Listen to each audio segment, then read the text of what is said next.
سوالیہ paper جب سامنے آ جاتا ہے تو بعض اوقات پریشر ہوتا ہے، بعض اوقات کوئی اور وجہ ہوتی ہیں، بالکل ذہن معوف ہو جاتا ہے، وائٹ پیپر بلینک پیپر بن جاتا ہے، سمجھ کچھ بھی نہیں آتی کہ اب کیا لکھنا چاہیے۔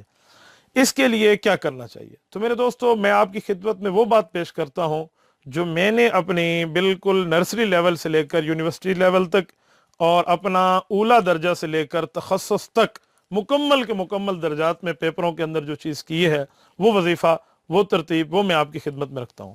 ہماری والدہ محترمہ، اللہ اس کی قبر پہ کروڑوں اربوں رحمتیں نازل فرمائے، یہ ان کا بتایا ہوا ہے۔ وہ فرمایا کرتی تھی، بیٹا اگر کوئی مشکل چیز سامنے آ جائے اور ذہن کو ساتھ سلامت رکھنا ہو تو ایک بات پڑھ لیا کرو۔ میری والدہ محترمہ الحمدللہ سید ہیں، ہاشمی ہیں، اللہ پاک ان کی قبر پہ کروڑوں رحمتیں نازل فرمائے، یہ ان کا بتایا ہوا وظیفہ ہے۔ وہ فرماتی تھی کہ ایک بار اعوذ باللہ من الشیطان الرجیم بسم اللہ الرحمن الرحیم کے بعد پڑھ لو انا للہ و انا الیہ راجعون۔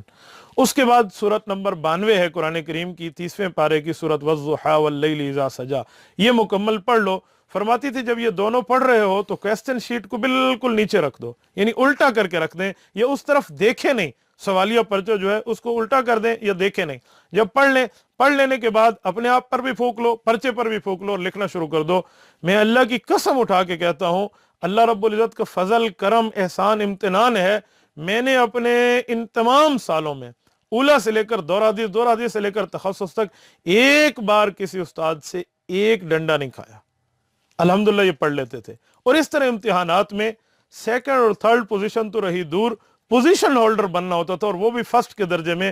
اس کی وجہ یہ اللہ رب العزت کا فضل تھا اور ان وظیفوں کی برکت تھی۔ تو اگر آپ اس کو انشاءاللہ کر لیں تو میرے خیال میں آپ فاتح میدان بنیں گے، اللہ رب العزت آپ پر کرم اور احسان کا سمندر بہا دیں گے۔ جزاکم اللہ خیر۔